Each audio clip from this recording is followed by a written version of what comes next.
So once again, we start. Good afternoon. Today our topic is circular economy and its technical cycle. And the titles are here. We have some introduction, then we talk about current status of material usage and what's the circular economy as a solution in this when this material usage is the question. Then sustainable value chains, sourcing, circular production and product design, a little bit about circular transformation based on technology, partners and leadership, and then if we have time also about the metrics and the maturity of the circularity.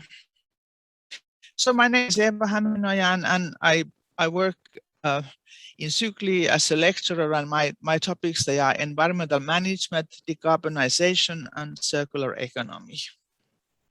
And so we start with this introduction, and I'm sure that you are always already familiar with this figure. This is this Ellen MacArthur diagram, and this is some kind of basics for this circular economy thinking. Today we are concentrating on this right side here, this technical cycle, and we so it means that this technical cycle is where we use usually finite materials. It's all man-made, it's industry, and we don't so much there have these natural cycles as we have here on the left side.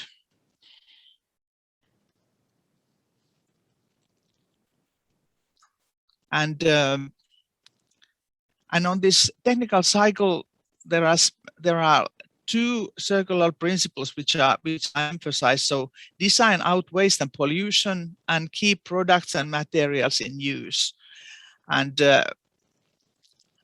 And here, because there are not any natural cycles here, so we have to take care that we build all this cycling in our processes, and we try to be here in the inner circles as much as possible, because the further we go to the outer circles, the more we have to use energy, and so that's one principle. Try to be here, and of course then try to keep everything here.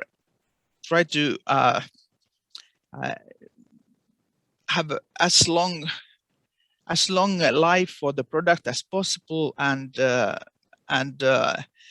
minimize this wastes. And so that are those main principles.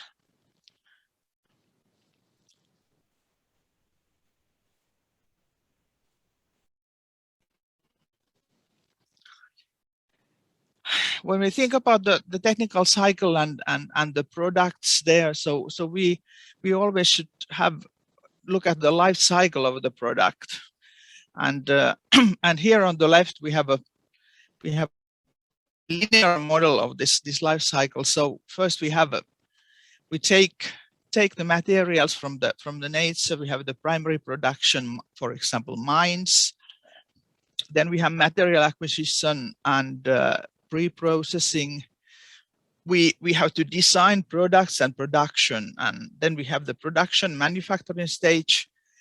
We need distribution and storage and procurement and use, and then and now here on the right side, this is the circular economy point of view. It can be applied at every stage here. So and we go through this technical cycle today and try to look at every step with what is the essential things there.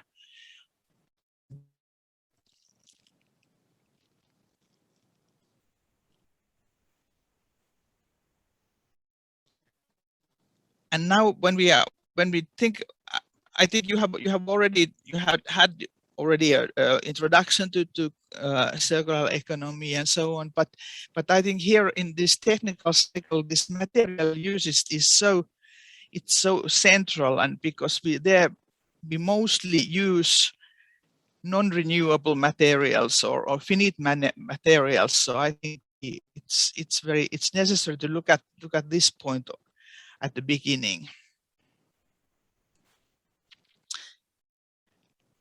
So here we look at this is a picture of a physical trade, global physical trade, and its development from 70s to, oh, this is now 217. But the thing why I took it here is what is important is that if we look at the amount of trade, and this is about the materials in trade. If you look 70s and 80s, it has been, well, quite not growing so very fast, but then from the 90s till today, there's a quite strong growth. So there's a lot of materials we are dealing with. So here we have, today we don't so much talk about biomass, but we have fossil fuels, we have metal ores and non-metallic minerals, which are the main streams, this yellow, black and orange one. And this is just for interest, what are the top countries for this material exports, and I thought maybe it's also interesting for you because, well, the first one there is Australia, and Australia I think is very strong in mining, but after that we have Russian Federation, and I think there's a lot of very much energy resources are there, maybe of course also other raw materials, then USA, Brazil, Indonesia. So just to see that these are the top 10 countries exporting, and of course exporting and trade, it's good for our economy, it's good for our countries, it's good for our globe.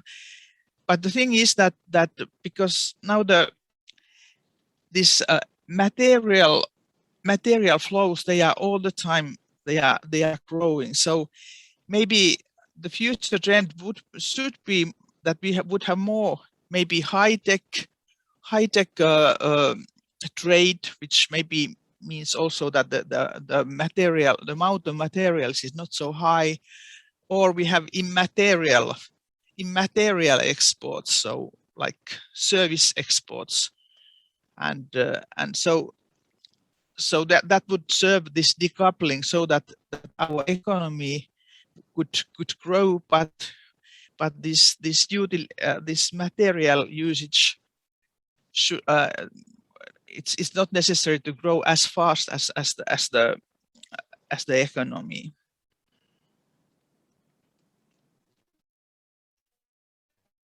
The bad news about the trade is that here is you see this direct volume of material trade, which here is given that it is 217. It's 11 billion tons of material, but it means that when we trade that amount of material, then this upstream resources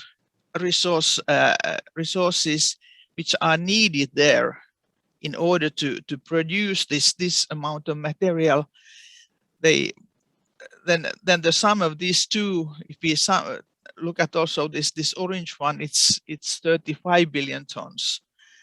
And if we look at the whole total resource extraction which is needed in order to produce this trade, 11 billion tons, so then we are up to 92 billion tons.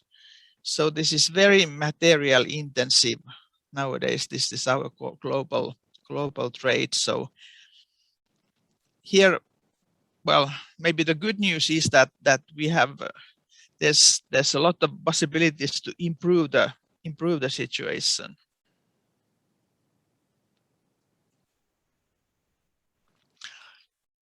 So in this picture, you see that this total, or we look at what is the circularity rate of this material flows, and this example is from Eurostat, because I couldn't find any global statistics about that. So in European Union, this circularity rate is a little bit over 10%, which is quite low. Globally, I would guess it's lower than that. And the highest circularity rate, so it means that how much of these materials we use, how much is circulated. So metal ores are at the top, because metals are quite easy to circulate, and for metals there's a system and there's a market for that, so that's why it's functioning quite well. So there's a good reason to circulate, or there's also those who circulate, they can see that easily in their economy. That's why it's about 25%. But then, of course, the lowest is fossil energy materials or carriers, and it's also that they are, well, of course, fossil energy resources, they are mostly used, they are incinerated, so there's nothing left to circulate, or then the price of the material is so low that it is not giving a good chance for good market for those who would carry out this circulating. So here is a little bit analysis. What are these? We already saw there that there are these ores or metals and fossil fuels, which form a share of the materials. But if you look more precisely, we can see that 8 materials, which are steel, aluminium, plastic, cement, glass, wood, primary crops, and cattle. So they form 1/5, 20% of global greenhouse gas emissions, and they are responsible of 95% of water usage and 88% of land use. And of course, then these materials, where where do we need them? So about 1/3 of these materials go into shelter, so means in housing, in buildings, and the other 1/3 go into food. And now if we think about this technical circle, so we don't so much. I think you have another day about the food and food production. So we concentrate more on this building size. This also means that all this construction and buildings, and they are, that would be a very important area for circular economy, because these material flows are so high, and they are steel, aluminium, plastic, cement, glass. Wood is a bit. We have a quite good circulation rate in Finland. Wood is a little difficult for us, because we always had so much wood that usually we don't circulate it, but if there's some wood left in old buildings, so usually we burn it, but we try to try to improve our habits also in that field.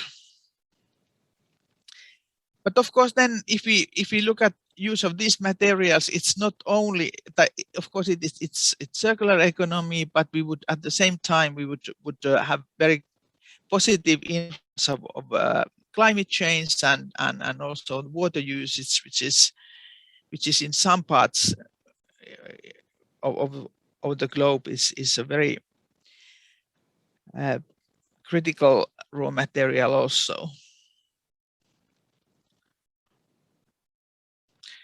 This figure, it shows that this use of these materials, they are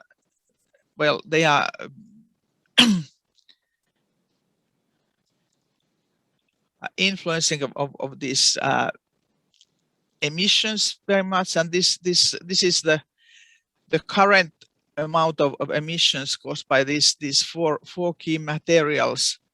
Steel, plastic, aluminum, cement is there, and here, if this is also analysis of European Union. So if we go on as we do now, and there's no decrease in the consumption, the baseline scenario in 2050 is about double the current situation. And then there's this, and this is the analysis that we can reduce these emissions by means of circular economy, and so here the first, this is if we eliminate waste in buildings, so we can go down to this amount. If we eliminate waste in construction process itself, and if we use these circular business models like sharing, reuse, cement recycling, then we have gone down to 3.3 billion tons. And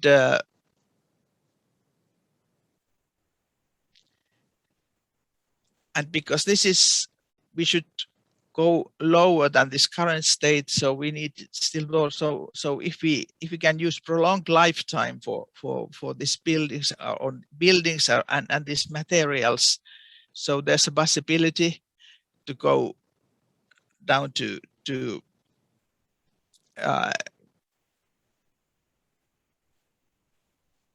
lower figure than this current, and this is the circular scenario beyond 250.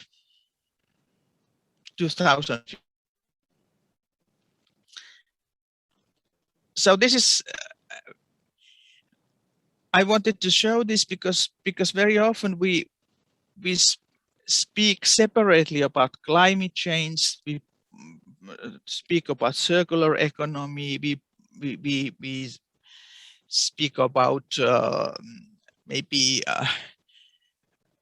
loss of biodiversity, and so, but all these things, they are also connected together. And also the circular economy, it doesn't only help in this material uses problems, but also it helps in climate change, and it is needed there in order to reduce these emissions.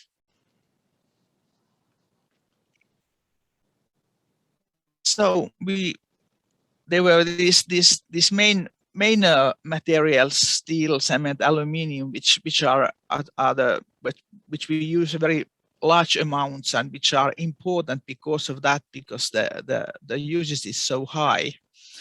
But then there are these so-called critical raw materials, and this is the 2020 list of these critical raw materials, and these are very often used only in a small amounts in the products, but these, with these materials, there's a threat that they will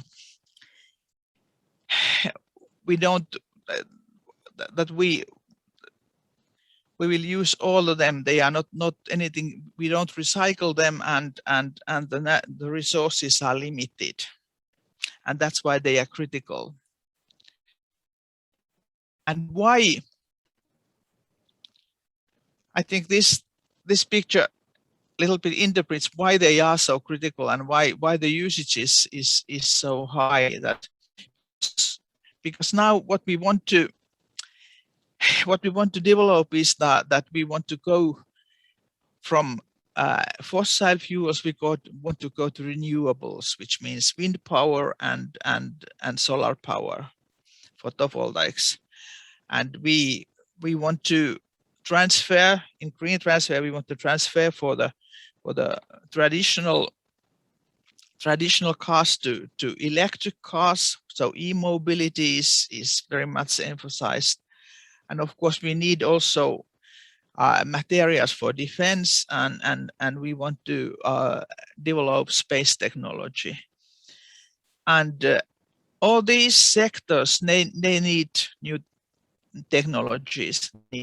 Well, we need more batteries, we need fuel cells, we need windmills for this wind power, traction motors for electric cars, and well, we use more robotics.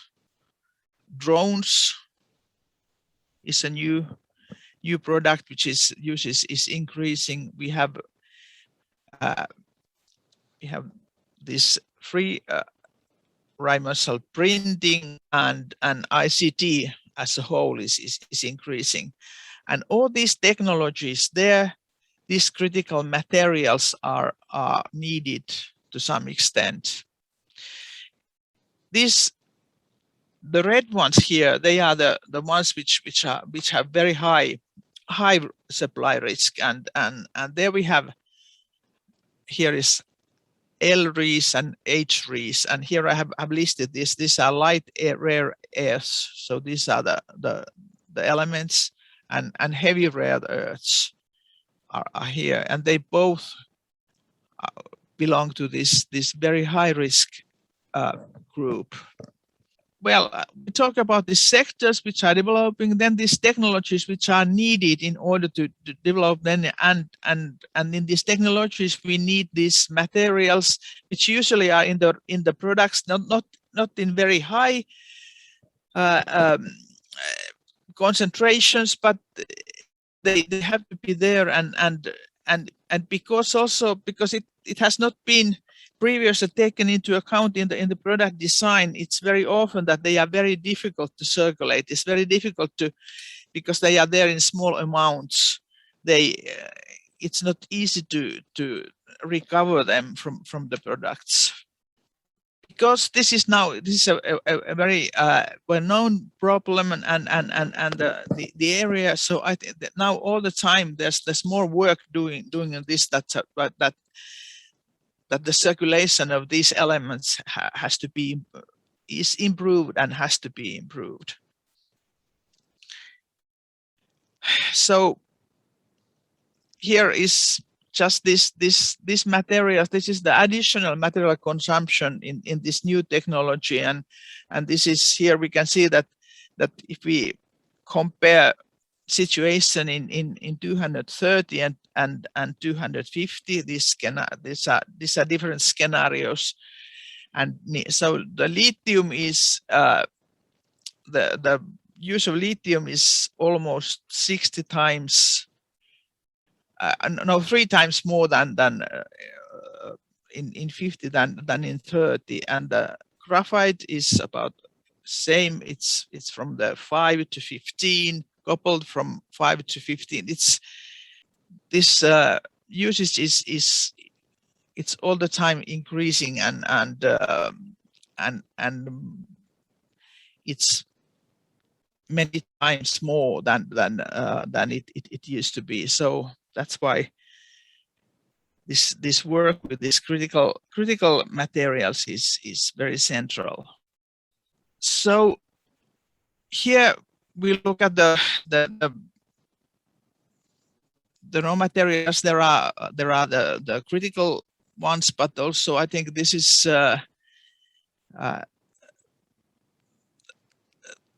these are not all highly critical, but they are to some extent critical. And this is what is the recycling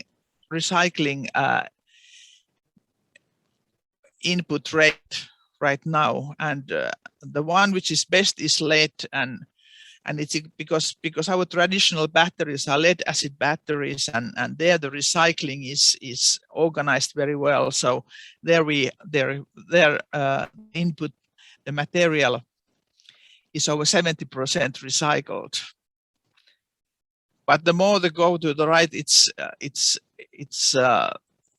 lower and lower. So this is the same story that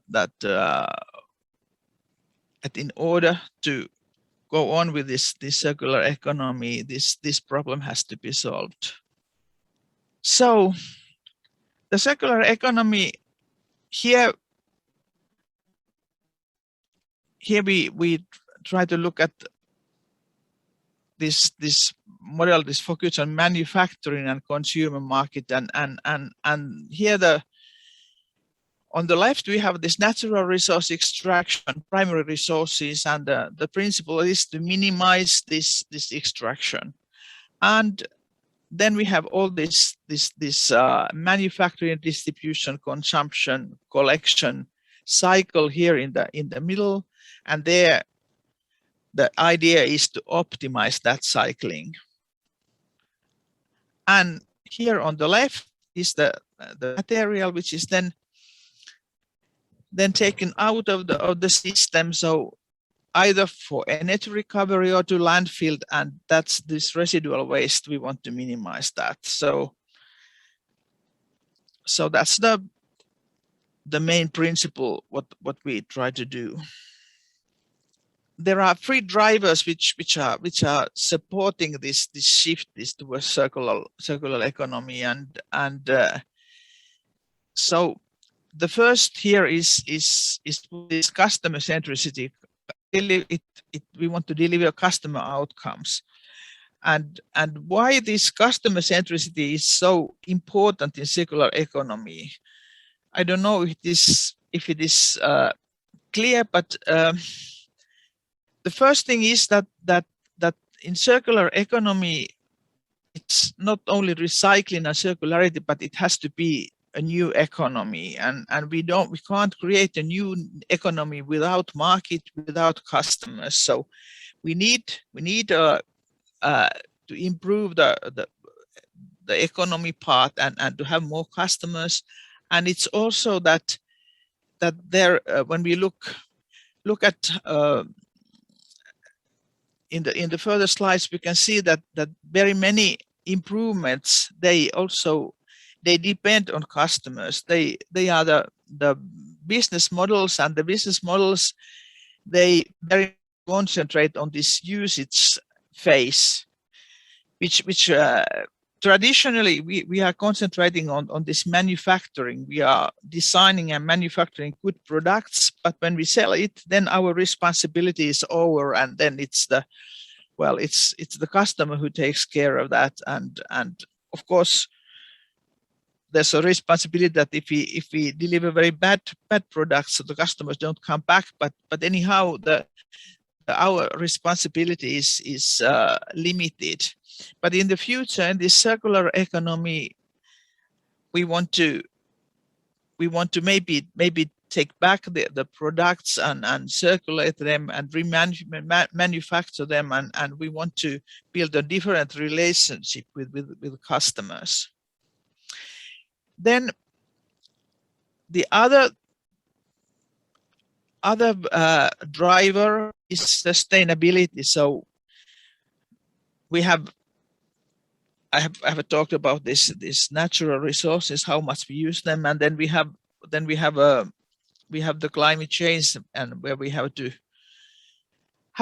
reduce this atmospheric emissions. And in sustainability, it's also resource utilization as a whole, and so it's a very, very important important part when we move towards circular economy.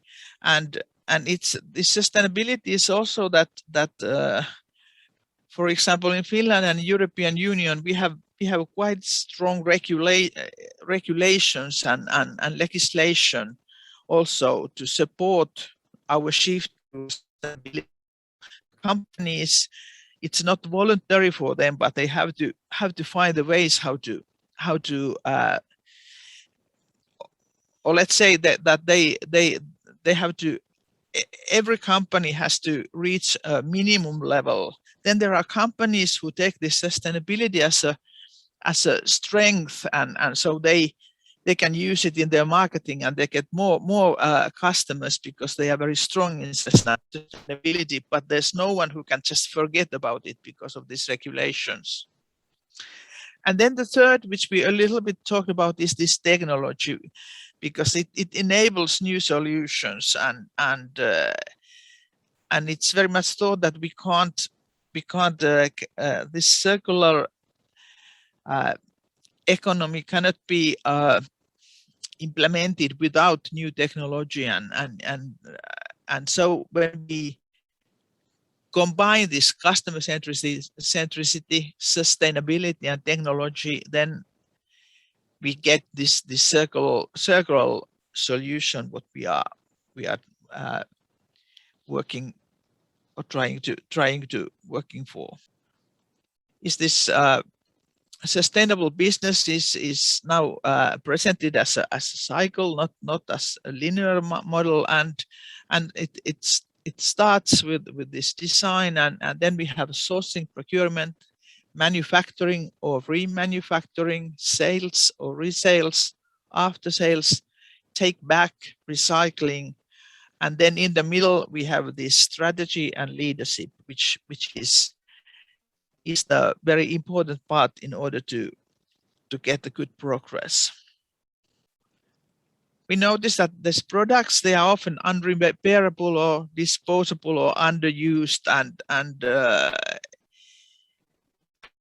but this is a point of innovation. They have noticed that on closer inspection, it's noticed that the problem is not usually the product itself, but the business model, and that's why this we talk so much about these business models, because there is the biggest potential for the change. So we have to. It's not enough that we just redesign the products, but we have to redesign the business. So it's like, well, this is, for example, Rolls-Royce. So usually they sell the engines and or the cars and so but then they have to offer the outcomes, so that for example they can sell power by the hour, so that the customers they buy certain hours of operation per ship, and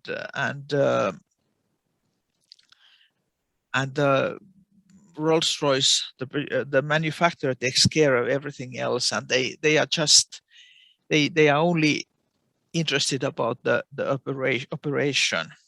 Of course, in these models, the price has to be on the right level, otherwise the customers are not interested. So it has to be also optimized in that point of view. And I think Aura probably already showed you this, so that in linear economy, for example, we can get wind turbines, but in circular economy, wind energy, or we can sell a car, but nowadays it's also possible to just to buy this transport, the getting from A to B, and not necessary to own a car, and so on. And so this circular economy is about sustainable value creation, and we want to increase positive value, decrease negative, and we can work on short term. We can do something very quickly, or we can, and then we also have to work on long term. And if we take the example, so for example, Metsä, which is our pulp and paper company, so over 90% of the production side streams are directed to reuse, and so they are developing and producing textiles or biocomposites, and so this is they can get increased sales, improve market access with this side stream usage. Or, for example, Stockholm Exergi, which is a Swedish energy company, they can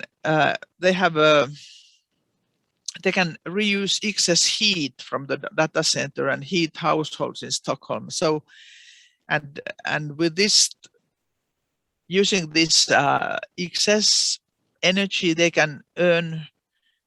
They can have cost savings and new earnings. Then in longer term, of course, this brand enhancement. So we can get the better brand with this work. And here is, of course, Ellen MacArthur Foundation is mentioned here, and it's of course employer branding and also employees engagement and retention. So employees also be very aware and critical and finding in which company they want to work in, and so this brand is also in that sense it's very important, and this responsibility, this sustainability, they are very hot words in this brand enhancement. And then of course also risk reduction, so reputational risk and public perception, regulatory and political risk, and disruption to operations and demand. So this is the sustainable value creation, which is in the center of this circular economy. So the circular models, here's a list of them, and they are there to boost the results of the companies, and the first, circular inputs, and there are two submodels called build to last and circular supplies, and the next one, I go this quite quickly, so you can read these examples yourself then. And then we have this sharing platform, which is influences reduced warehousing costs, for example. Product as a service and increased revenues, and product use extension, repair, maintain, resell, remanufacture. And here are also these examples for Nokia, modernization of logistics and warehousing dismantling, and for example, this manufacturer, Caterpillar has they sell remanufactured products for certain customers, and they can have 50% higher gross profits from selling them. So, and then the last is resource recovery, where submodels are recycle and upcycle and return. And here I wanted to ask you that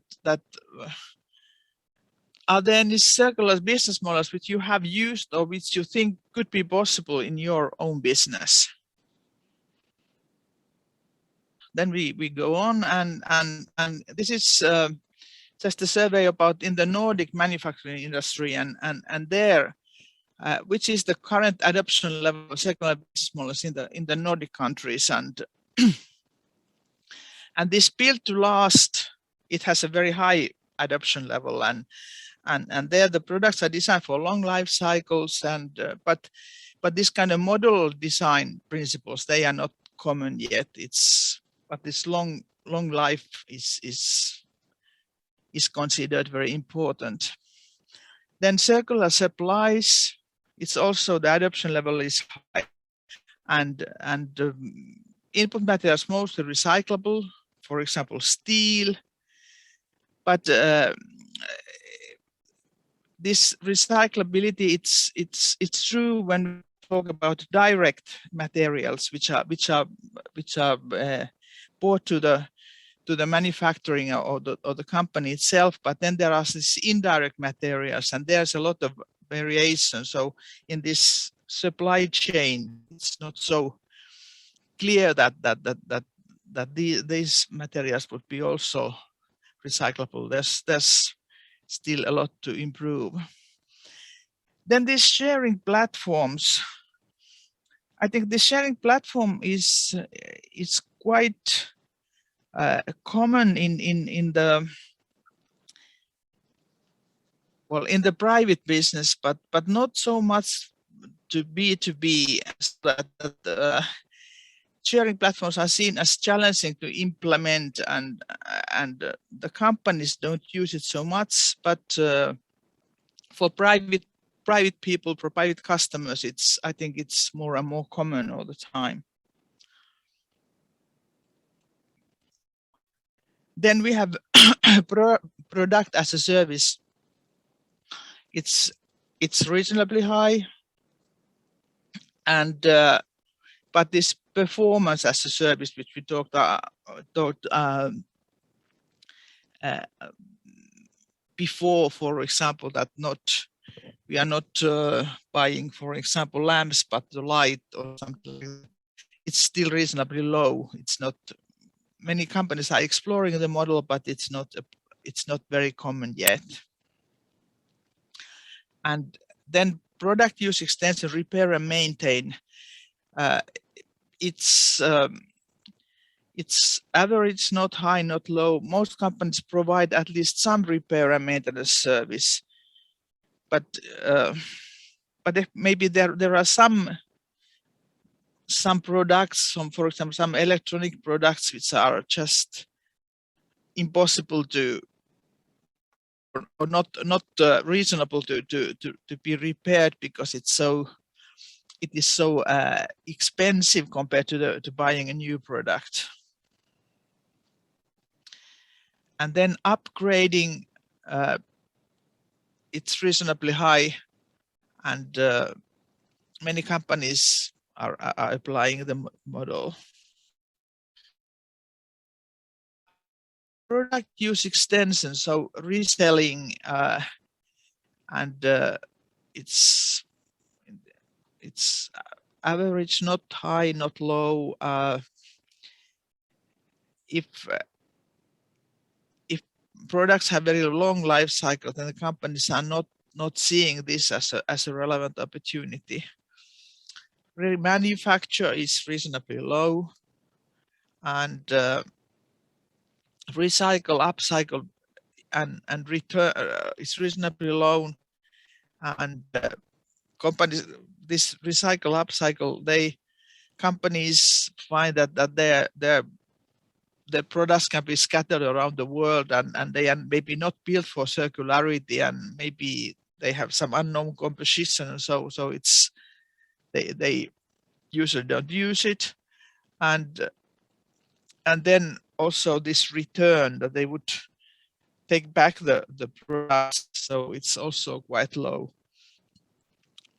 Most companies, however, they recycle their manufacturing waste. So these business models and their submodels, they are presented in this slide, and here on the right we have these key measures which which are important in circular economy. So, of course, these built to last design products that are durable and easy to repair, and also maybe modular products, and circular supply use recyclable materials in production, and the sharing there develop solutions that enable increased use of capacity. And then we have product as a service, or performance as a service.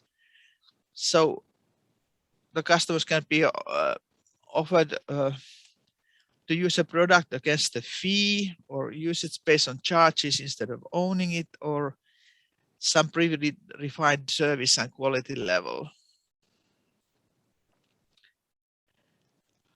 And then we have this product life cycle, product life extension, and they're repairing, maintaining, upgrading, reselling, taking back, and then recovery and recycling.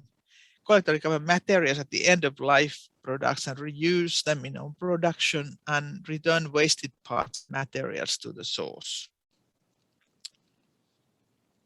So these are the key messages in a nutshell. Strategy scanner. So in the Circuit Node project, where companies participating, something wrong with the internet. So here they have collected in this one picture all this kind of strategy for this circular economy, and so it starts to change with the change of paradigm. So reinvent and rethink and reconfigure, and then we have all these business models, or these strategies here. So restore, reduce, and avoid, they can have impact on raw materials and sourcing, or manufacturing, or product use and operation. And recirculate and or to the materials. Sustainable value chains. If we look at today's production or product, and so I think with that usually we have very long value chains, and so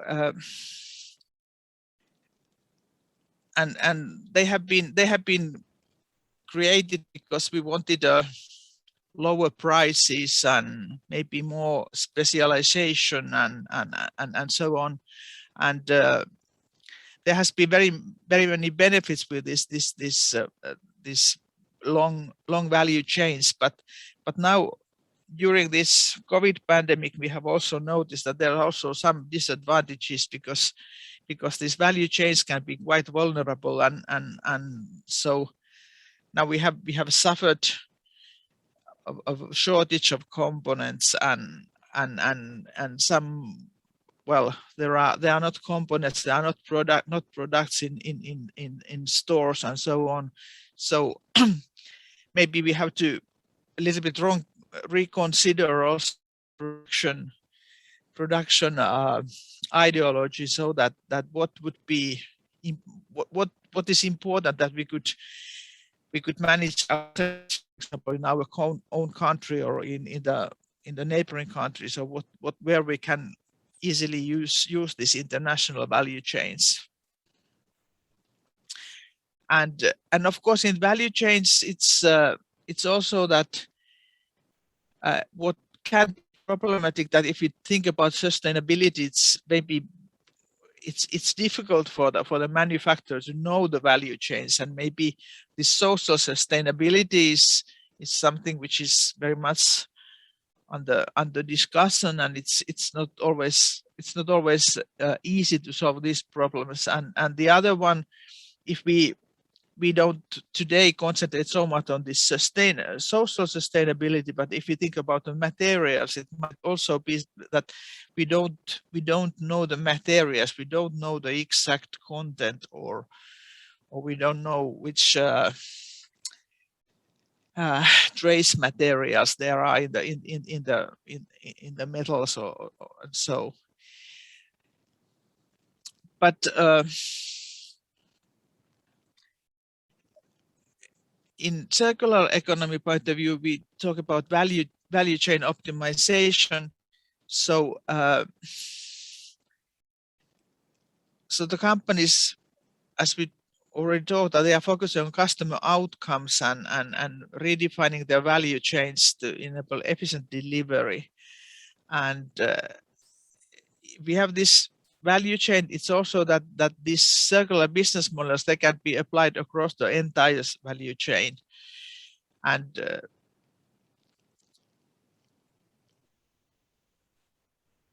it's all, how it's noticed that the biggest value potential is often in the product usage phase. And also in circular economy, it cannot be achieved by one company alone, but it has to be some kind of collaboration with other companies and some other actors in the ecosystem, which we look more closely in the following.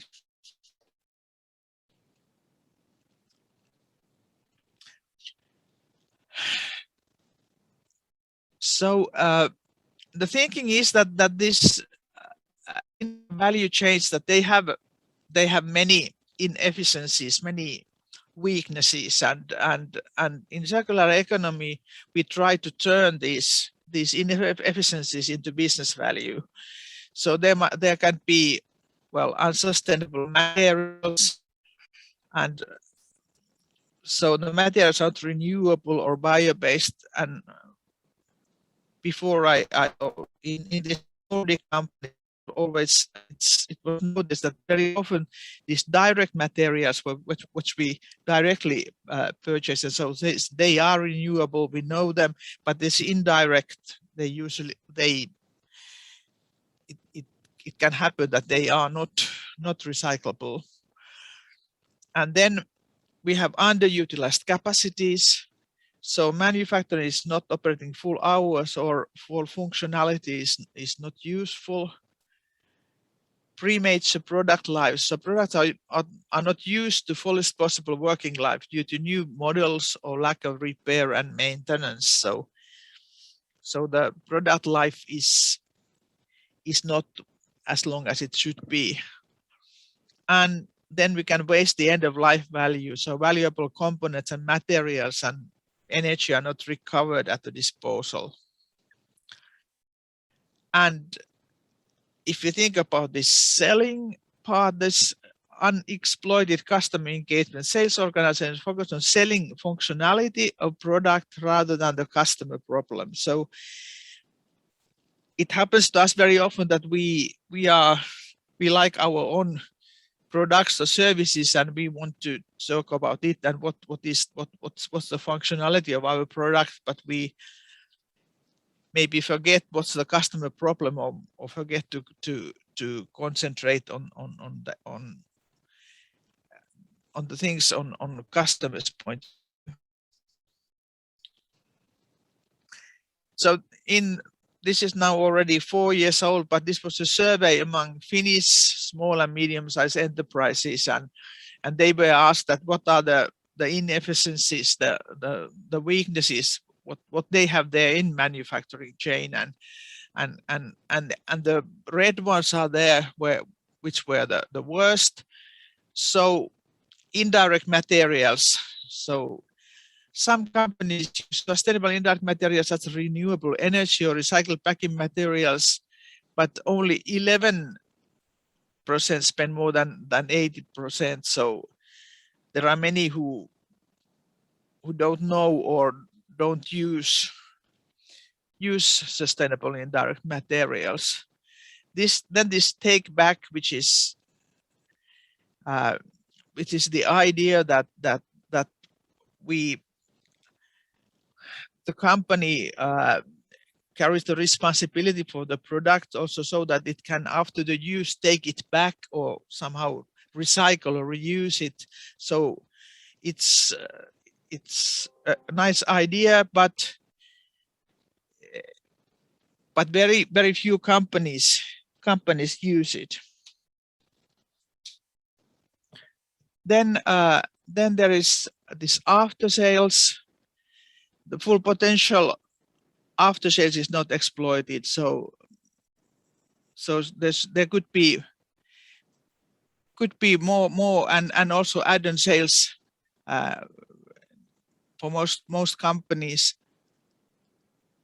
Add-on sales efforts are currently limited. And then the yellow ones are medium, and the green ones are the other points which have been taken quite well in these companies. So I skip this one because we have talked so much about this. If you think about this modifying this, we found these inefficiencies in the value chain. So how can we then modify this change? So we have this chain here. So in the manufacturing, we can return their materials to sourcing. In the logistics, have this here, or at the end of life disposal, we can also use this recovery and recycling. So we have this yellow arrow, and but then when we go to this product use, here we can see the most possibilities. So we can repair and maintain products, we can upgrade, we can resell, we can share. We have these different models here, and they concentrate on this product use chains. And I think traditionally this product use is something which we have not concentrated so much on. We have more concentrated on this manufacturing part, and so and maybe marketing and sales, but this product use, what is really happening there, and how we can help the customers. So I think there's a lot to improve, and the circular economy thinking can help us in that. And it's also that because these opportunities are this in the product use phase, so the companies, they can also be closer to their customers, and they can maybe redesign, they can do this collaboration with the customers, and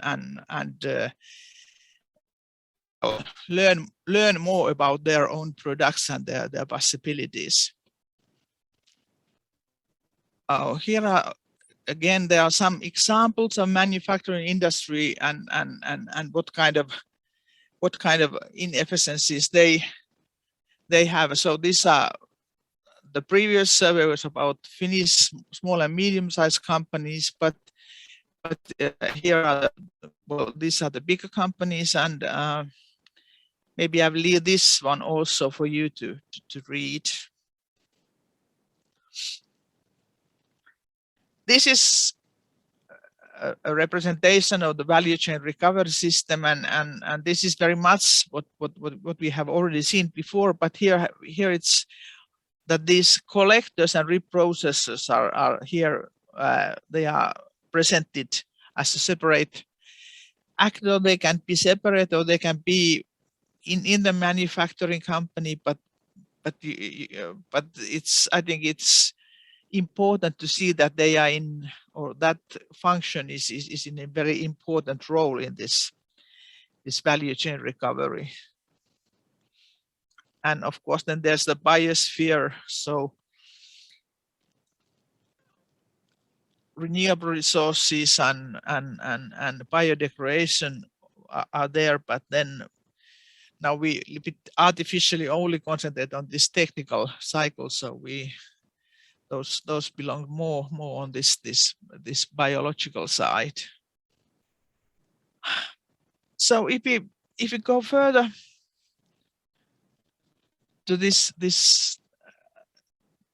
linear model, we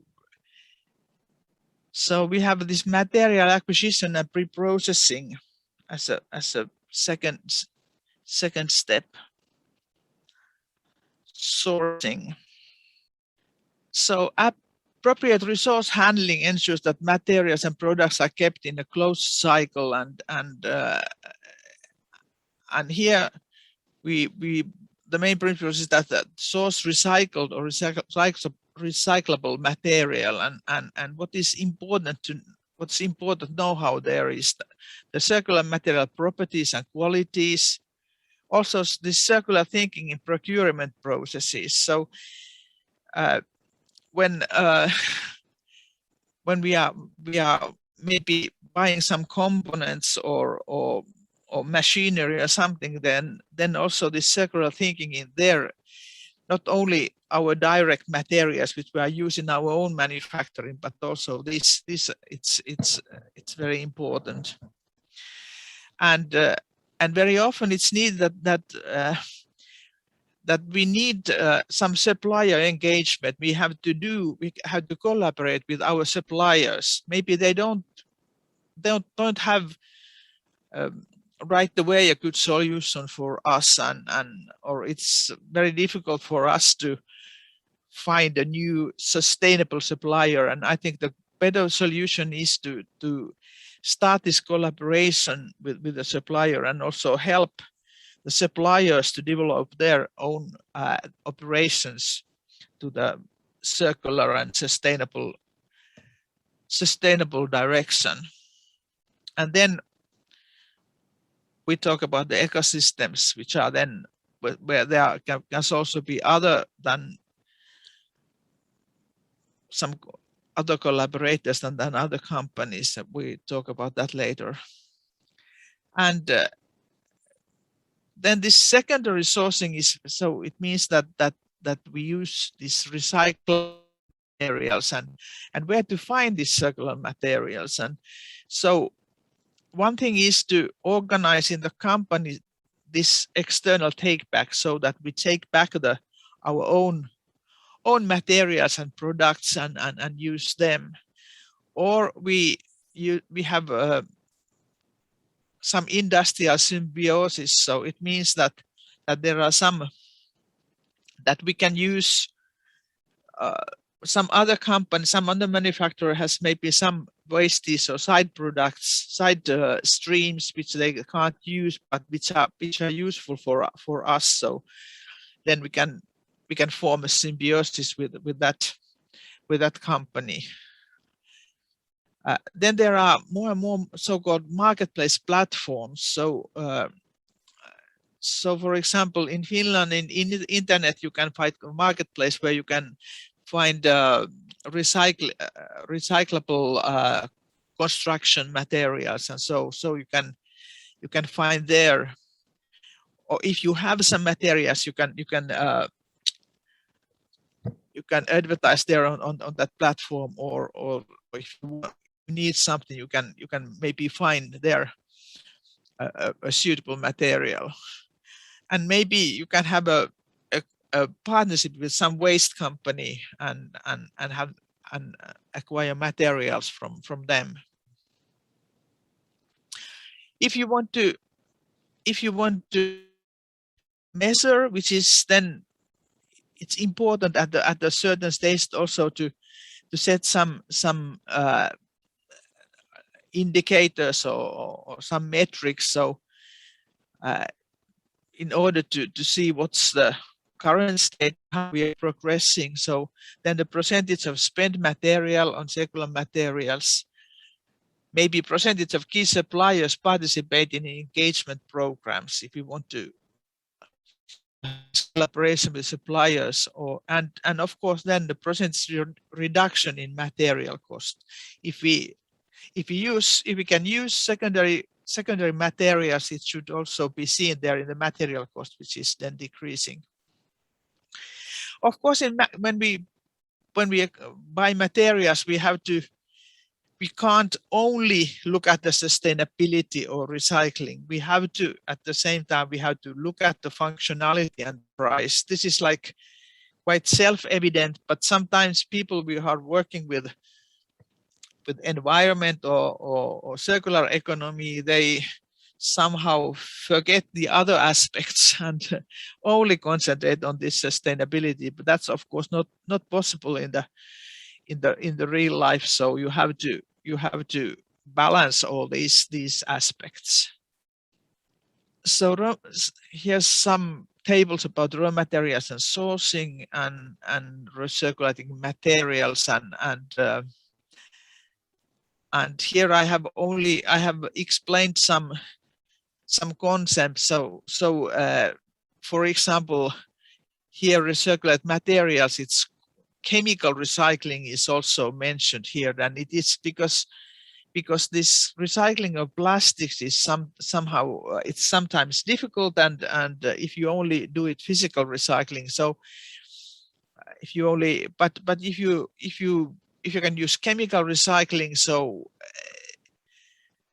maybe processing the waste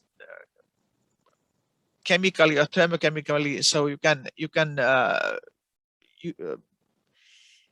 recycle it in or use it as a into new raw material. It has more possibilities than only with physical recycling. And then this cascade principle is maybe it's probably you know it, but it's quite often mentioned. So it means that putting the use of raw materials into an order of value to create resource effectiveness. For example, wood is first made into products of higher added value, which are then reused or recycled and not used in energy production until the end of a lifespan. So always use as in with so high value as possible. Raw materials and sourcing. So the first point there is renewables, and it means also renewable energy. And although we here in circular economy we concentrate on very much on materials, but also this energy use is also important, and using renewable energy in the production would be very beneficial. And here I just want to show that this renewable energy generation, this is global, so it's also, fortunately, it's also increasing. So there's hydropower, wind, solar, and other renewables. And I think in Finland it was first time now last year that in the production of electricity we had more renewable energy than fossil. So we are going in a good direction. Then there's a question that which has been very hot also in European Union, that where is nuclear energy? Is it, well, it's not renewable, but is it green? And now I think we are now because we want to avoid carbon dioxide emissions, so we are also in the thinking that this, and it's also in the taxation criteria of European Union, is also taken nuclear power as a green alternative. Then there was also in the list, there was something called energy recovery, and I think you have a lecture or a day about also this waste, but this waste here, European waste hierarchy is very important. So when we think about utilizing waste, so the most important thing is first the prevention, so that we would design our products and our production so that we don't produce waste, or we prepare it for reuse. or we recycle the material. And then we have this recovery. Energy recovery means that we incinerate, we burn the waste, and we produce energy from that. Well, in Finland, we have right now maybe the problem that now this burning this waste is so easy that it's this energy recovery is tending to grow, and this we don't recycle material enough. But I want to say that this energy recovery is, of course, it's much better than disposal waste to the landfill, but it's still it's not as good at this recycling or preparing for reuse. And this energy recovery, there's also some other gasification, pyrolysis, and liquefaction also, but they are more rare. And what is more and more important is this energy recovery is the capture, reuse of release heat from air and water systems. For example, my own house is heated by the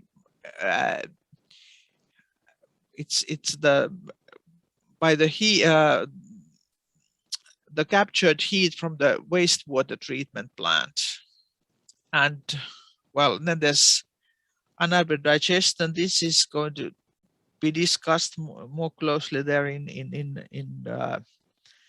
bioenergy day, and then landfill gas recovery is also energy recovery, belongs to this energy recovery class.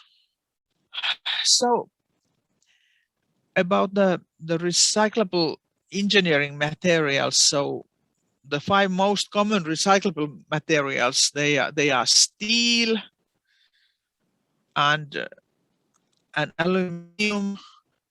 PET is the plastic polyethylene terephthalate, and then another plastic is high density polyethylene plastic and glass.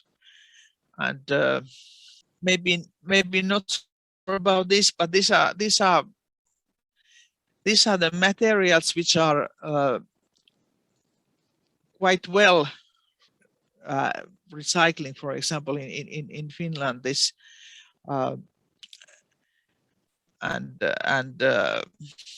of course it means that if you want to recycle them, you need some kind of system. Either you need recycling companies who are collecting or manufacturers who are collecting the materials. So, for example, we have this. We are returning bottles and cans, and we have a very good system for that in Finland. And there, the recycling percentage is very, very high. So, if you want to, of course, it's different in the business than in the private world. So in business world, it's the big amounts, and for example, steel is recycling there well. But if you want to, on the private side, if you want that people we will recycle materials, it has to, well, it needs to be easy for people, and there has to be some kind of system for that. So if you think about the materials, so the main principle is that to minimize the number of different types of materials, and this design is so that traditionally product design has very much concentrated on this functionality of the product, and of course we can't forget that, because it's very essential. But when we not only think about the product, when we think also the end of life of the product and how the product or its materials can be recycled, then that also influences the way how we design it. And so when we minimize the number of different types of materials, it makes the recycling easier. And avoid the mixing materials in assemblies, and monomaterial strategy, favor using a single material per product or sub-assembly.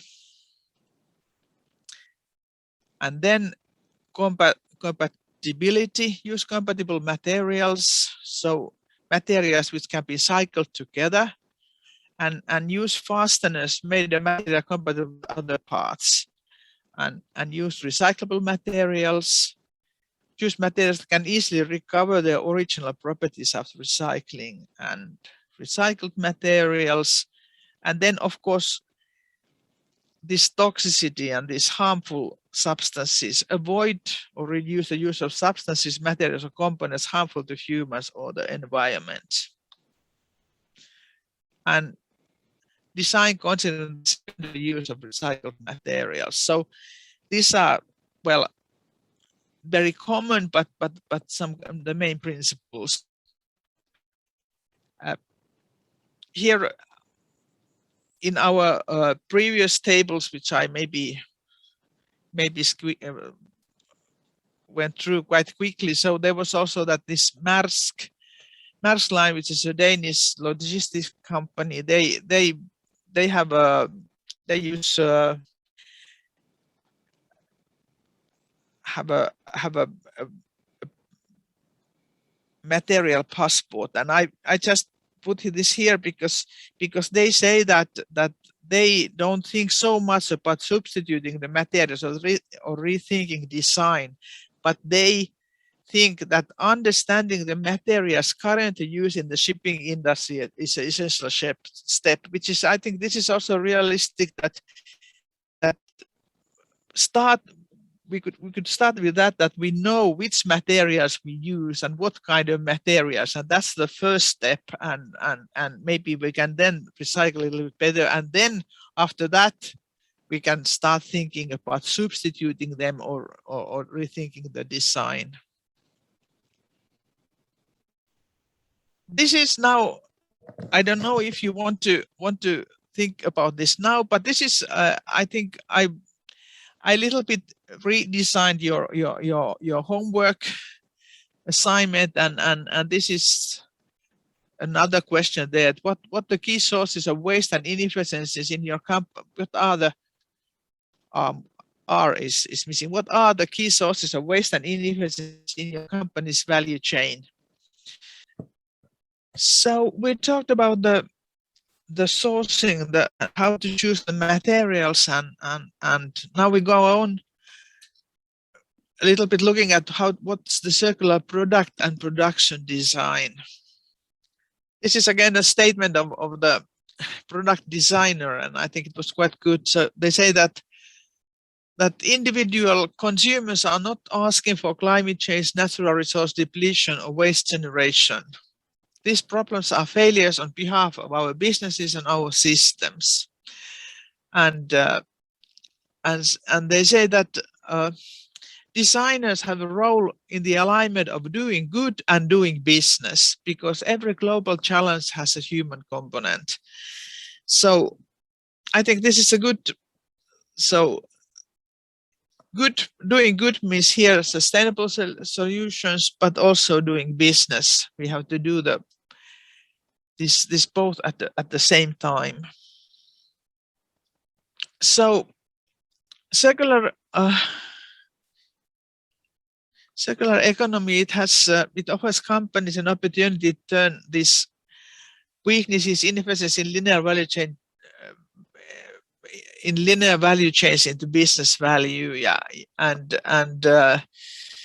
it's not, these inefficiencies, they are not only waste, but this underutilized capacities, premature product lives, unsustainable materials, waste end of life value, waste end of life value, and unexploited customer engagements. Here, if we look at this product design as a whole, so we already talked about this low impact materials, and then of course this is the quality, then material use is the amount, then production techniques, distribution system, impact during use, initial time, lifetime, end of life system. So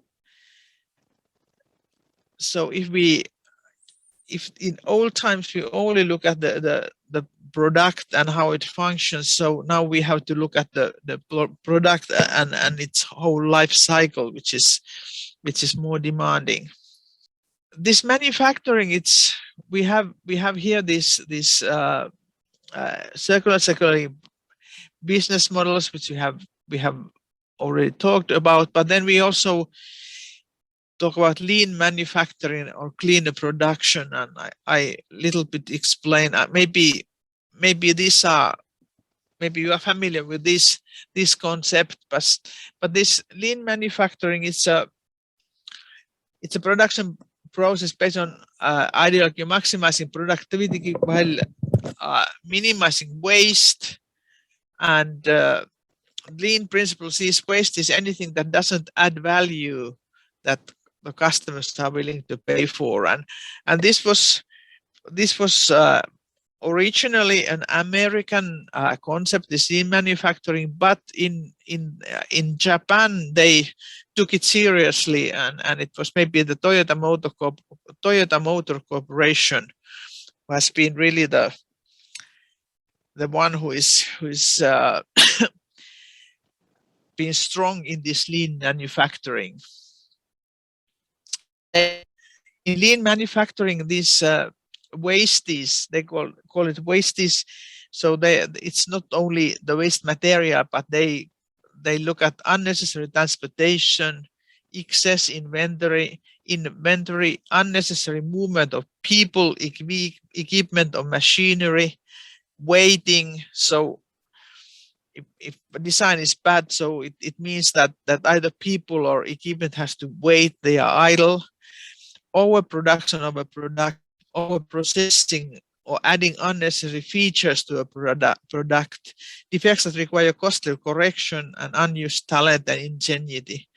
So this is a real philosophy, and there are lots of methods. So if you are interested, you can I'm sure you can easily find material for this manufacturing, but it has some connections also to circular economy, and some principles in lean manufacturing. I think they serve well also in circular economy. That's why I wanted to tell about it. And the other was this cleaner production, which is also maybe a little bit older concept, which was used before circular economy. So it says that continual application of an integrated environmental prevention strategy in processes, products, and services, with the aim of reducing risk for humans and the environment. And this cleaner production, I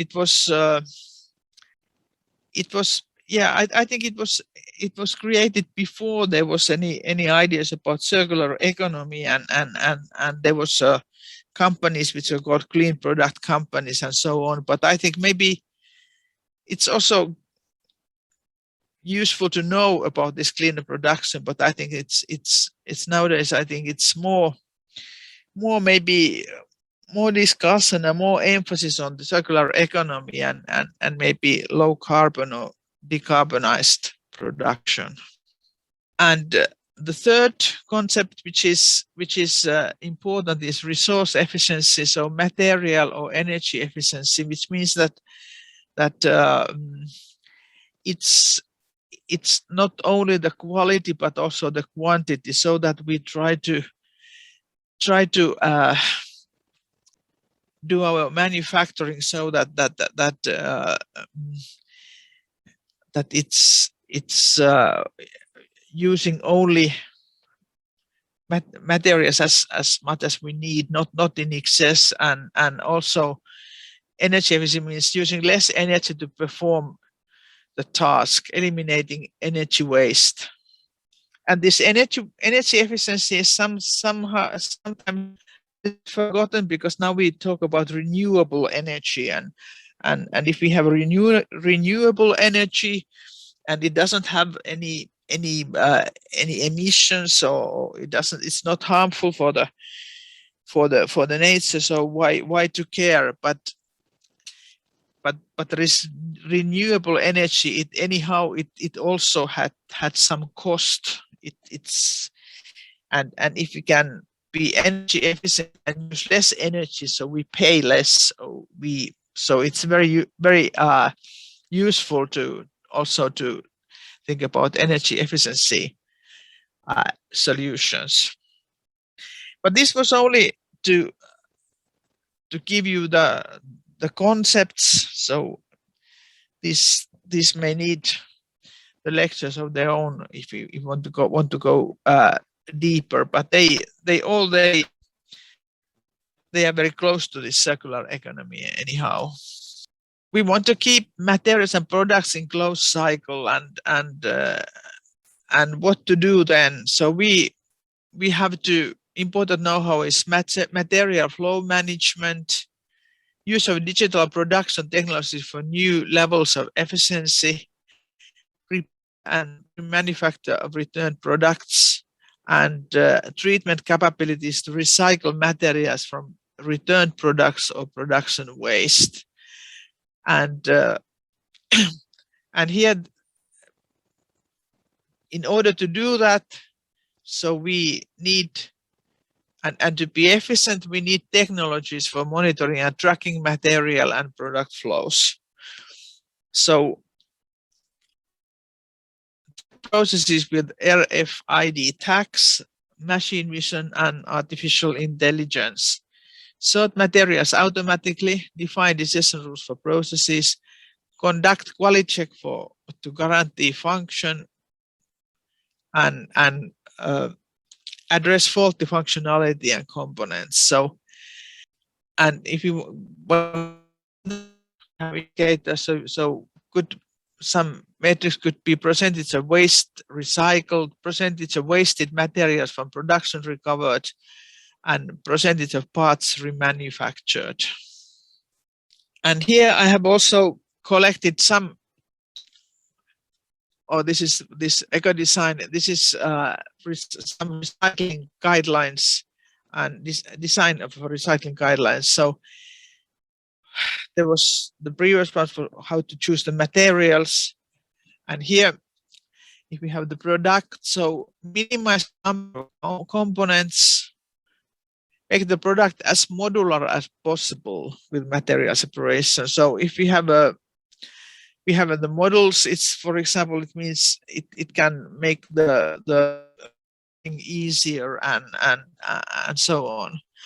And so, and then this terrible word, disassembly. So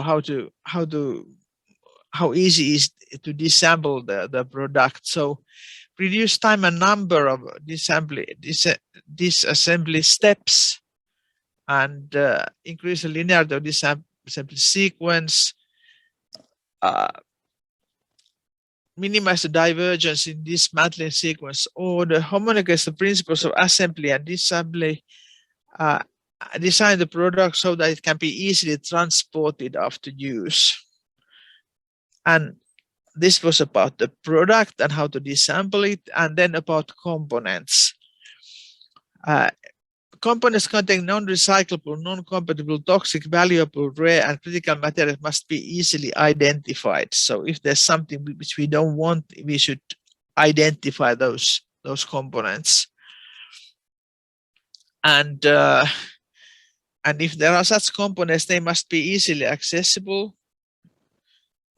And then again, also these points about how to disassemble apply these components. And this is maybe in a bit more clear language, is design criteria that aid recyclability. So use simple monomaterial components, minimize the number of polymer types used in the product, and use thermoplastics, so not thermoset or rubber, which cannot be remelted. So here, this thermoplastic means that it can be remelted, and one can use well, chemical recycling, and then also this, of course, it's you can melt it, it's easier to modify new components of this plastic. Design components with fixing arrangements that are releasable, and then avoid composites, fillers and fibers, metal inserts, clips, threads, paint coatings and fabrics. And of course, this all, it depends on the product. But for example, composites, now there has been a development work how to recycle composites, but it has been, the development has been quite long, because first the composites have been such materials which have been where we have combined different materials in order to make it, well, very strong and very long, the wearing and so on. But then this composite, then there is that when the material is quite, it has many components, and maybe they can't be separated. So there has been certain problems in this recyclability, and for example, windmills, they have this, there are composite materials used, and it has been difficult to recycle them, but of course engineers always invent new methods, and I think nowadays they also have certain composites that are also very well defined technologies how to recycle them. But these are these general rules which are given here. So this is again some kind of nutshell. 7 aspects are relevant for circular design, and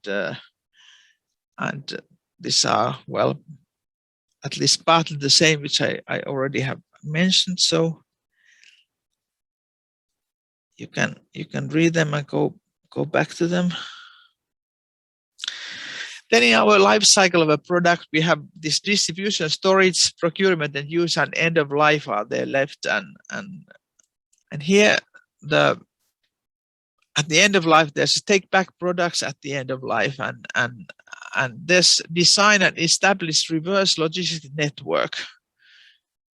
And you have to define return specification based on economic value, and track and monitor condition of the product in its life cycle. So this is very often that when the product is sold, then there's not enough information how it is functioning, what's happened during the life cycle, and that's where this electronics and these sensors and analytics is helping the manufacturer. So optimize returns, and dealers workshop dealers, and then organizing workshop stores and collection at the premises. So again, if you want that these products are returned, so it has to be made quite easy, and so that there has to be some incentives for the customers to do it. And if you want to measure it, it's percent of sold items return and cost per item return. And well, here is this is some Canadian economy business toolkit. I have taken some of these concepts as this they have explained. So reverse logistics is about this take back or buyback. It's explained here, and then what kind of incentives can be used for the return and reuse of products or components. And so there can be cash rebates, there can discount of future purchases, convenient return of product at the company locations, prepaid shipping for return products, etc. So and then Then these sell outcomes and lifecycle services. So ability to leverage customer insight in selling value-adding solutions, so that understanding customer demand and changing needs across product life cycles, and central sales around customer outcomes throughout the whole product life, and so there might be the methods might be allow customers to use product against the fee or usage, or develop a service and after sales offerings for product use extensions, and leverage data insights for predictive support. And then, well, those were the things which I took directly from this life cycle, this description. But then there are still there are three points which should be analyzed here. So it's the circular transformation. So we thought we need some technology in order technology to do it. We need partners, and we need in a company, we need leadership in order to be successful in this transformation. So if we start with technology, this is again, this is very much on the title level, because if you want to look at the industry in general, so there are so very many different alternatives, but hopefully you get some kind of general picture what I mean. So there are some very new technologies which are just emerging, and well, might be that this artificial intelligence might be that it's already a bit, it's more matured in some applications. Digital twin, nanotechnology, and energy harvesting. Then there are some technologies which are improving, and then maturing, like Internet of Things, machine learning, big data, and then there are some which are quite common, and they are now scaling up, and they are not all digital, but they can be digital, physical, or biological by definition. Here the Wärtsilä is just mentioning what the technologies which are important for them, and this is that sometimes this digitalization and this digital platforms can also be a threat for the traditional manufacturers. So these economical chiefs of Finnish manufacturing companies, they can fear the competition for digital disruptors, so that they may start with one service and then they develop a key digital platform for users, and maybe then take the market there, and that's why also those manufacturers which have not been in so technology or digitally oriented, they have found it very useful or necessary to study these opportunities. So here are some examples: Tamturbo, eRent, Wärtsilä, which have applied new technologies and also fight these disruptors who may be the threat in the market. So here I try to explain why this data and digitalization is so important when trying to make this transition to circular economy, and as we know, we know a lot about products when we do the design and also with the manufacturing, but when we go to this using stage, so there might be quite little information, and if you want to develop that, so we need data, and now this data and digitalization, it helps us that we can collect data at every stage of this of the product, and use it also in this product design, and in servicing our customers. And it's like a new opportunity with this different kind of sensors and so on. So here's this explanation goes on. So it's like the data flow processes and resource optimization capabilities and data transform levels. So if we do this data collection with Internet of Things or sensor networks or so, which are, for example, these wireless sensor networks, they are not very expensive. They are available also for the SMEs and so on. It's maybe of course you need the knowledge and the skills to use them, but the equipment itself is not expensive. And then this data integration, and they can be used for descriptive what happened to the resource there. And then if we go on with this data analysis, we answer the questions: why, how did it happen to the resource, and what better use can be made of the resource given the current conditions, and also do the predictions: what better use can be made of the resource in the future, and how can use of the resource be optimized dynamically.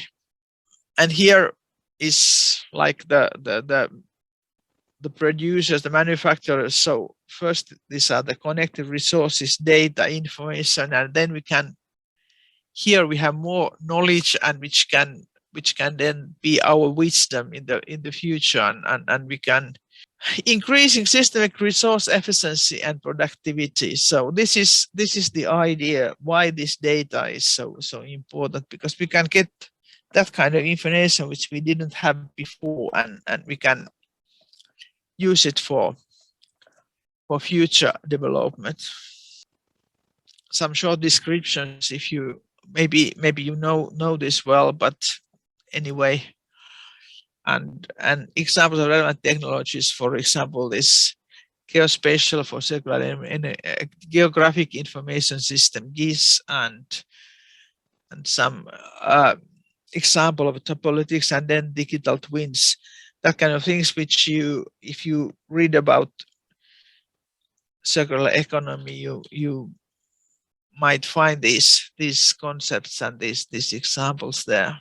So circular transformation based on technology: deploy technologies and data for developing outcomes. So development and management of IT infrastructure and EIPs, application programming interfaces, and the tools and methods: deploy sensors and other data collection tools and develop smart products to generate data. And then data collection, analytics, visualization for creating new offerings such as predictive maintenance, tools for collecting data from customers, and monetization. Use data to reduce costs, focus on data from own operations and generate revenues, focus on data from smart products, and understanding of existing and new data security regulations, and use visualization tools to draw conclusions. So this is maybe something that the companies might need some new knowledge and new skills, but it's for sure that they it also for the smaller companies, if they want to compete and go on in this field. So it's necessary, and it's also, I think, maybe the investments are not so high, but it's the way how to construct and build the systems and the knowledge there. Example metrics: percent of source data is accurate or reliability of source data, amount of historical data for analysis and algorithm reliability, and percent increase in responsiveness to specified actions. This is just to remind us that the digitalization is not immaterial. So there's a lot of, well, there's a great demand for digital services, and here we have the examples. What are the solutions? And then we need digital devices and now this e-waste is something which is the amount of which is increasing very, very much, and this recycling is not so easy. I think now this ICT sector is also waking up, looking at that, because it's noticed that, well, we need energy and we need these devices, and the devices is maybe the biggest. If you think about circular economy point of view, maybe these devices are the greatest problem, and then this energy demand.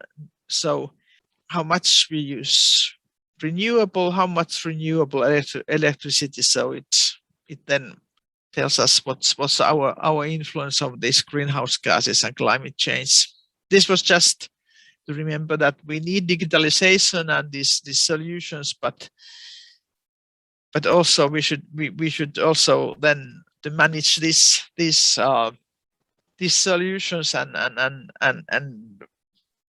remember that they are not immaterial, although we can't see the electricity, or at least we can see the devices.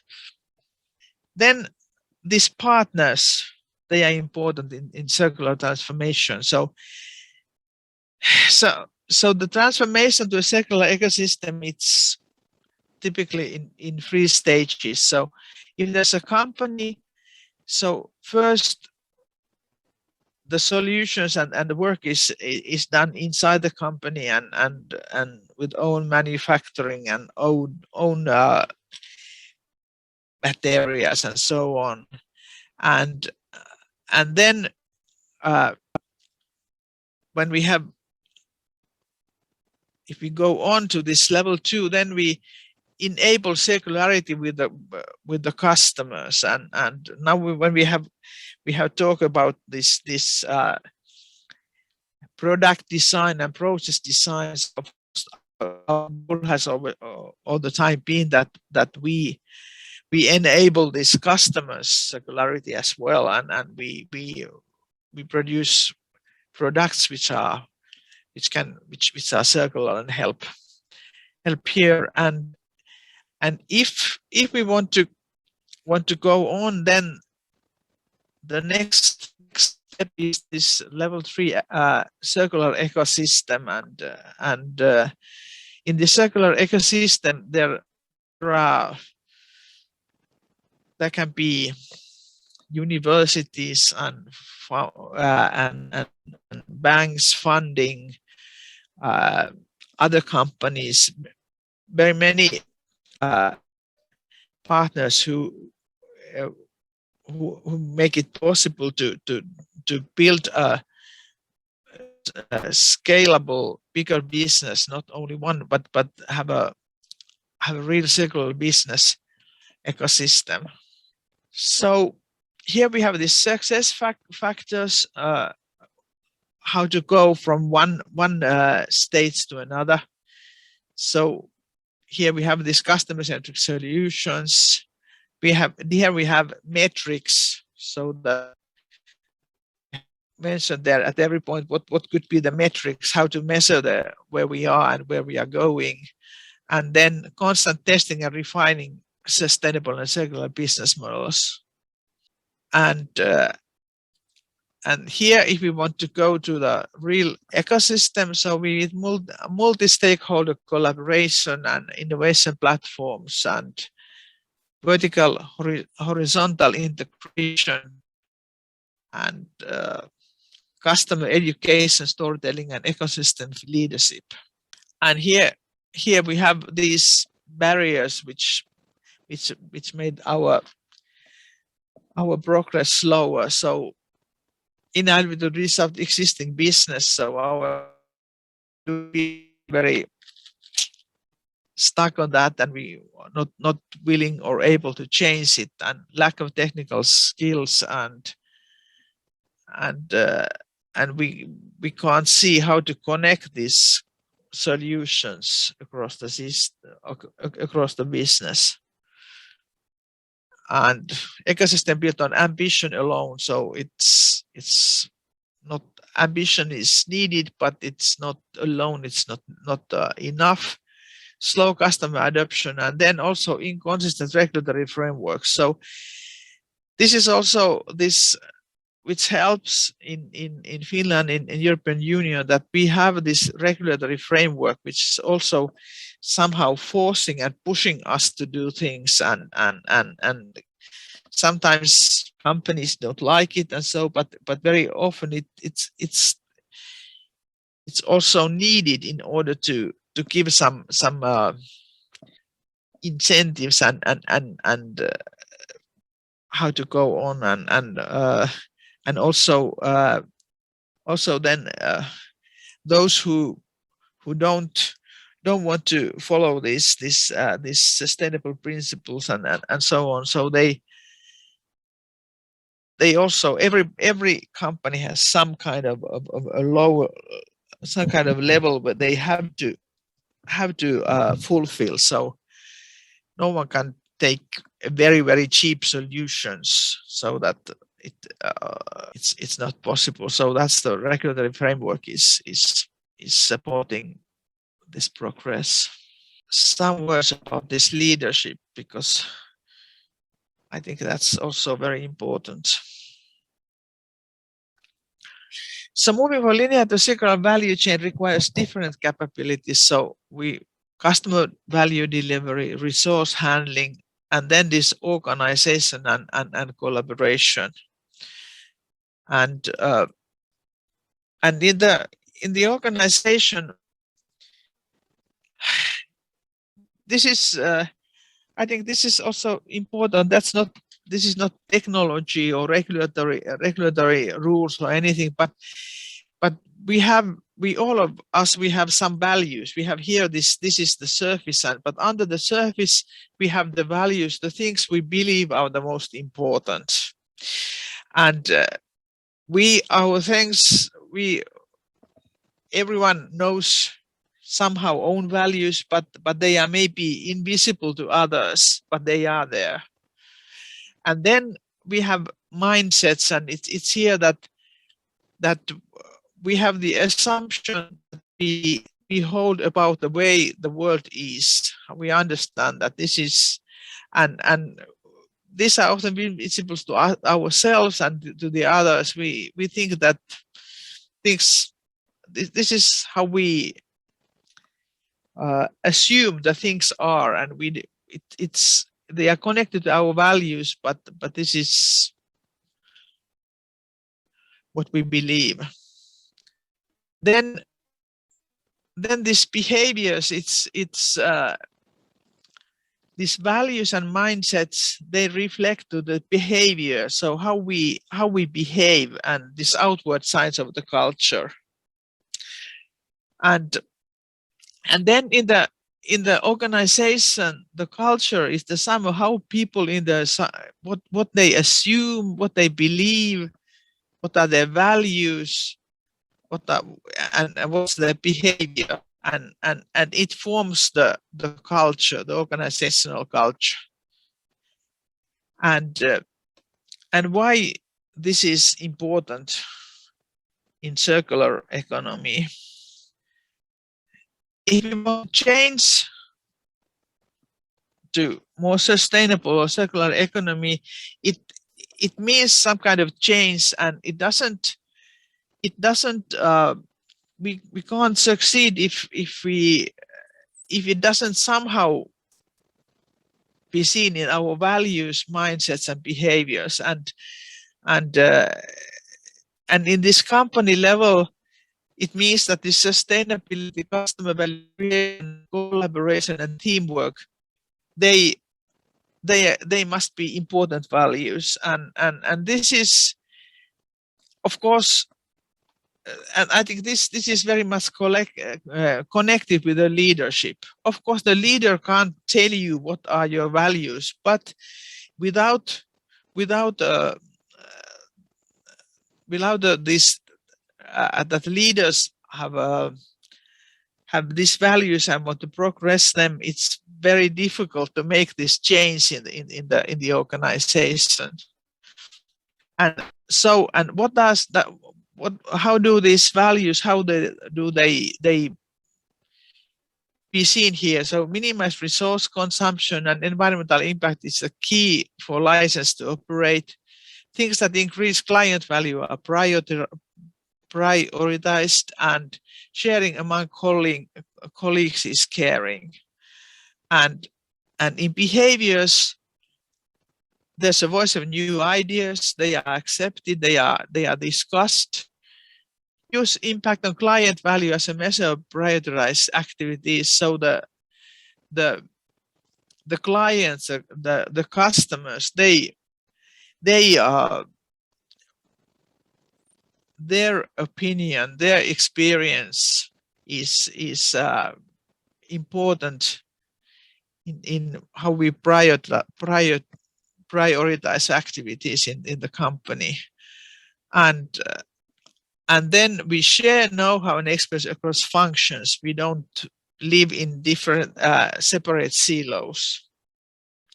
And here you can see then there are some different functions, and then how could these mindsets and behaviors, if we want to go to this circular economy direction, how it can be seen here in mindsets and behaviors. And this is shifting aspects and skills and components of sales function. And so features from the so we go to financials, we got the cost implications, and then if we have very strong silos, different departments, we go in one company thinking. And process and tools, standalone processes, we have integrated solutions and so on. And in we only think about production, we shift the thinking to the whole value chain, and so on. And this is 5 steps how to envision and plan a successful transformation. Transform culture and steering. So it's not easy, and we know that it takes time, and so, but I think it's still, this is also this human side is also, it's very, very important. And so not only the technology and not only this kind of knowledge is enough, we have to have this right values and attitudes. So develop and motivate circular economic competencies and outcomes. And how to do it: show leadership commitment, have transparent and engaging communication, motivate employees and enable culture shift to cross-functional collaboration, motivate employees to change mindset to ecosystem thinking and customer centricity, develop targets and metrics to incentivize circular initiatives, and lifecycle based for accurate business valuation. And because we have very little time, I don't know if we should.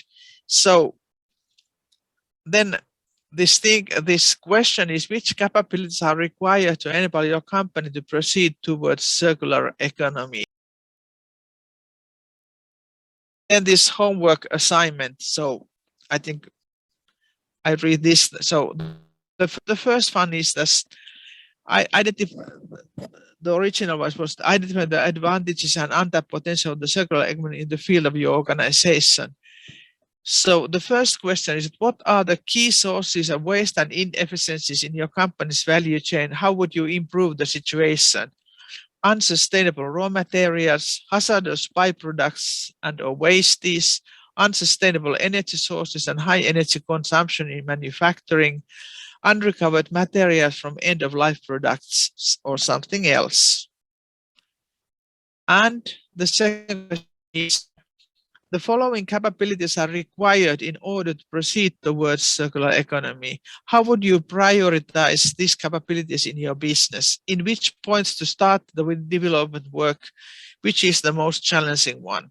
Design circular products, design solutions to customers, buy and use recycled and recyclable material, produce, remanufacture and recycle products, deploy technologies and data and development work, change mindset and steering.